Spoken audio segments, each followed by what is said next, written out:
failing is just as important as succeeding. It is a joy to speak with you both today. I'm speaking, of course, with Darrell Dennis, the director and writer of Sweet Summer Powwow, and star Tatyana Rose-Baptiste. Thank you both for the time. I really do appreciate it. Thank you. Thank you for having us. Honestly, this film is so sweet. It's impossible not to fall in love with it. It really is so charming and so wonderful. Um, Darrell, where did it come from? It originated from my youth, actually, from sort of my youth growing up. I grew up on a fairly isolated reserve in the interior of BC, and one of the ways that we kind of got to know our people from other communities was to travel around the powwow circuit during the summertime, and so that was a huge part of my youth. And it was something that I always sort of wanted to write a movie about, or get that story out there. It was something that always stuck in the back of my head, and at the same time, I'm like I joke about I'm dating myself here, but I always grew up with those John Hughes romance films, teen romance films, and I love those movies. And as I progressed, I kind of became a sap for the Notting Hills and the Four Weddings and a Funeral sort of thing. So that sort of never went away. And so, as I got older and I started becoming a filmmaker, I looked around and I noticed that for Indigenous films, there was never really ever just those kind of, romantic, sweet movies like that, where we just got to see Indigenous leads falling in love in a pure kind of way like that. Boy meets girl, boy loses girl, boy gets girl back, or, I won't ruin the ending, but, the sort of twist on that in this movie. But yeah, so yeah, myself with my co-writer Kathy Gardner, we crafted this movie, and which sort of married all those elements that I just love, and the fact that it happened to be Indigenous leads is just everything that I love in a movie. Well, it really is wonderful. Like you said, I don't think I've seen an Indigenous film like this before. Like you said, like this, it's just, I mean, I've seen wonderful Indigenous filmmaking, but this one is just the straight up rom-com, in so many ways. It's just so fun. Tatiana, can you talk about what excited you to be a part of it? Of course, obviously getting casted when I saw the casting on my laptop, I was like, this is what I want. Like, I want to be Ginny for sure. I just resonated with her so much. So many of her struggles at that age I was going through as well. And obviously the dancing was a bit daunting for me, but I was excited to jump in. I think in every project that I do, me learning something, a valuable skill to add to, you know, who I am as a person and as an actor is always like a plus. So I was extremely excited for that and very scared. I've only jingle dressed before in my youth, not fancy shawl, which is very different. One's very more high energy and uses their arms more. And in terms of contemporary dancing, I had no classical training at all, no training in general. I was just from a gymnastics background, so that was also daunting, but it was uh, a fun task, a fun goal to set my eyes on that summer. So yeah.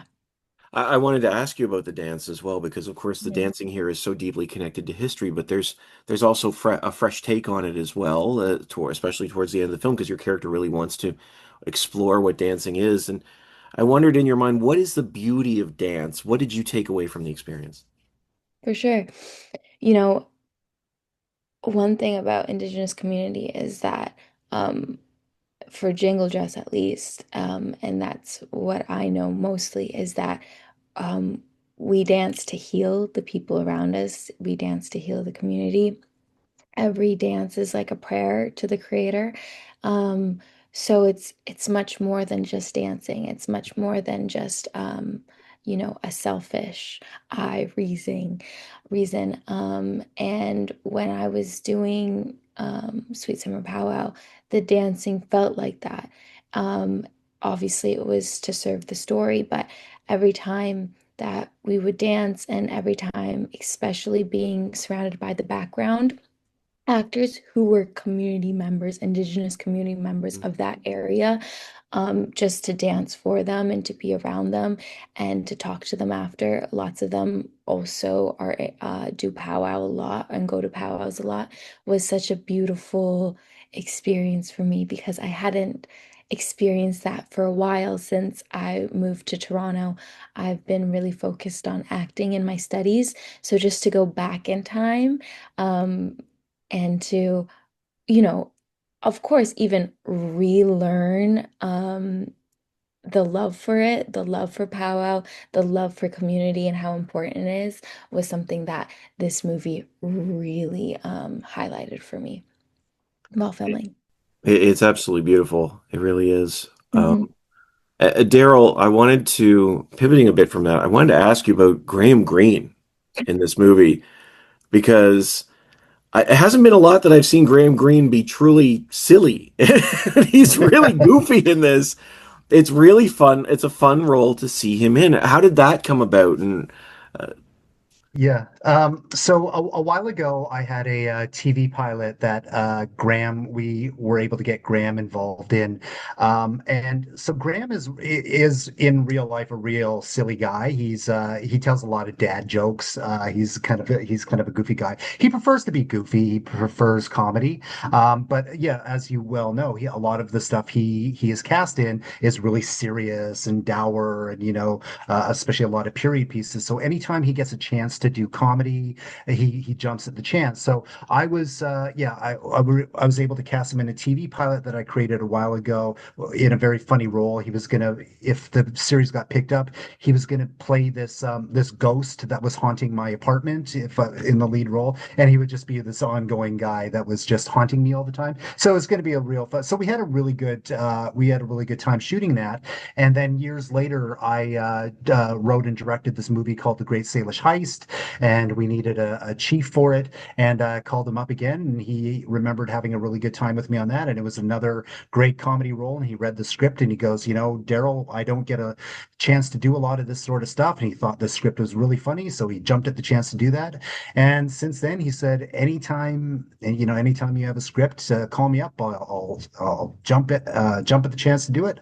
So we didn't actually have his role actually was not that big in this script. There really wasn't. We actually wrote more stuff for Graham to do just so he would come on board on this. And like when you get Graham, you just sort of you just let the cameras roll and let him go. And so we wrote more for him, but when it comes to Graham, you just kind of you let him go, and then it becomes more expanded as Tatyana will will confirm when you're on camera. You just sort of like, okay, is he done? All right, cut.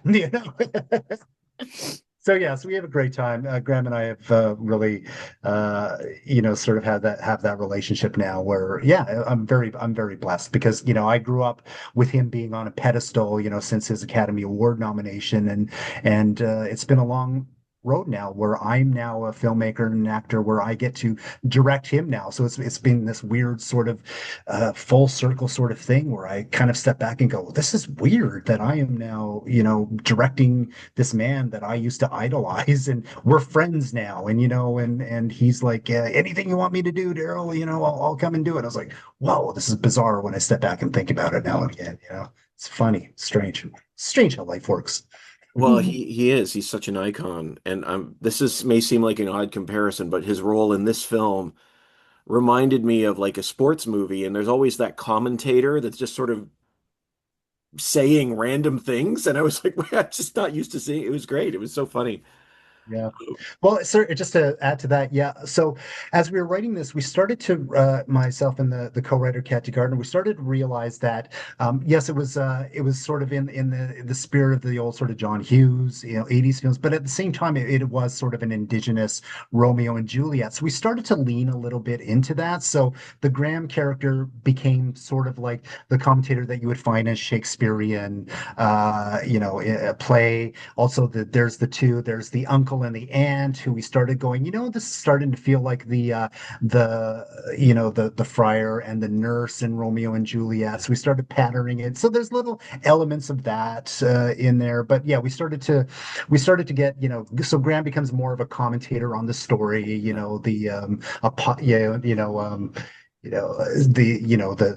so yeah, so that's kind of what we started getting it a little more Shakespearean in that regard. So yeah. That's true, because as the film goes on, certainly the commentary becomes a little different in that regard. Yeah. I wanted to ask you both a question here too about the story because Tatyana, there's this really fascinating relationship between you and the woman playing your mother, Mhm. and she really doesn't want you to make the wrong decision. Whether it's with your career or with the boy you choose or what have you.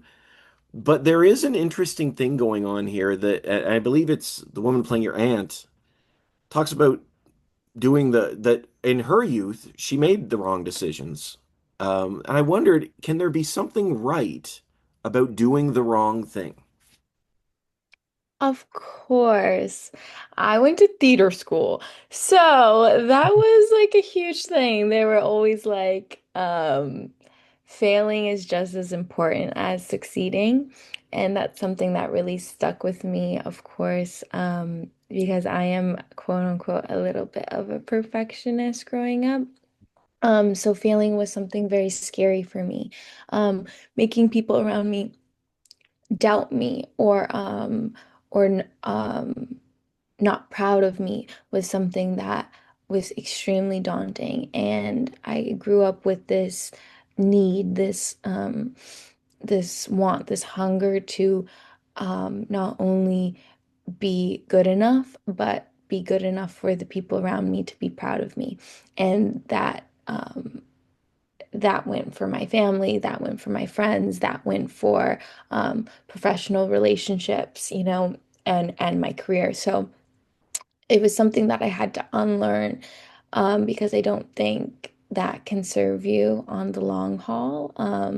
I think there's always a time and place for specifics and for wanting to get it right and to work hard. But if you're constantly afraid of messing up, um, I would say in acting and directing and just in a creative headspace, sometimes messing up is where you find the golden ticket or the beautiful moment, that's something Joshua is actually really good with, my co-star. I remember we were doing a take and I tripped and we were giggling and then I was like, okay, let's restart it. And then he was like, wait, he was like, don't cut it. Don't cut yourself short. That was such a fun moment we had, a genuine moment of like just us connecting. And he's like, let that play out. And I was like, you're so right. I will let that play out next time. It's not always a bad thing. And I think that's something that I had to unlearn. It's something that I definitely unlearned on Sweet Summer Powwow. So, yeah. I love the connection between you and Joshua in this film is just and the date that you have sort of sets the bar high again for simple dates in movies. I thought, oh my goodness, this is just so sweet, just right from start to finish. Mm, I would love to hear from you both as well on this. There's some, and this I believe it is Graham that says this, but he says, "I hope you found the love of your life, or better, I hope you found the love that's within yourself." mm. I was just wondering, for you, Darrell, as you were writing the script, and Tatyana, for you as you were experiencing this character, what that means to you.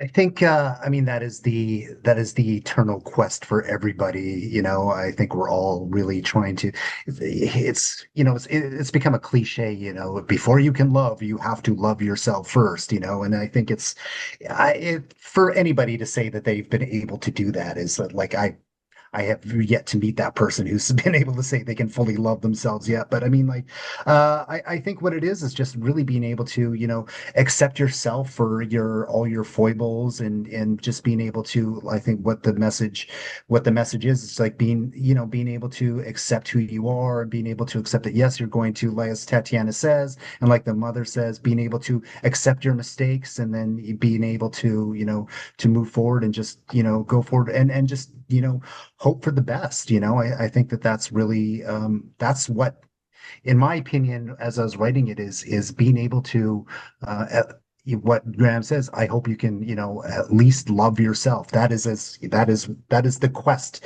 for loving yourself, is being able to accept, being able to move forward, being able to, you know, to try. Ginny says that in the film. I hope maybe we're making a huge mistake, but at least, uh, we got to try. So I think that's all it is. As human beings, we're gonna mess up when we just got to try. Whatever it is. Mhm. That's what it means to me. I mean, Ginny was going through two very different conflicts in my head when I was playing her. She was going through the conflict of her and Riley, that romantic love, but she was also going through a conflict for her love, her personal love for dancing. Um, and of course, her love for her community and her family. Um, and how those were different, how those were conflicting inside her head was something, that was huge for her character. For me, like loving yourself is the most important thing you can do in life. Of course, finding romantic love is um, a goal that most people have too, but to love yourself is the true key to happiness, I would say. And you know, I don't know. I just think it's one of the best things, especially for young girls to learn that is extremely important. That not just romantic love is the only love out there. Um, uh, and the only love that should give you validation, you know what I mean? The love for yourself is extremely important as a woman, I would say. And so I'm glad that Ginny wrestled with those things. And one of the big things that I love that she said at the very end is she's like, I'm not going just for you. Um, I'm going to Vancouver for myself too. Yes, you're an amazing addition, and I do love you, but I'm doing this for myself as well. So, I did catch that, and I thought to myself, I thought that's a wonderful line to include, mhm. because as the John Hughes romance, they're wonderful, but this is an added bonus. The empowerment within a character like this is just so wonderful.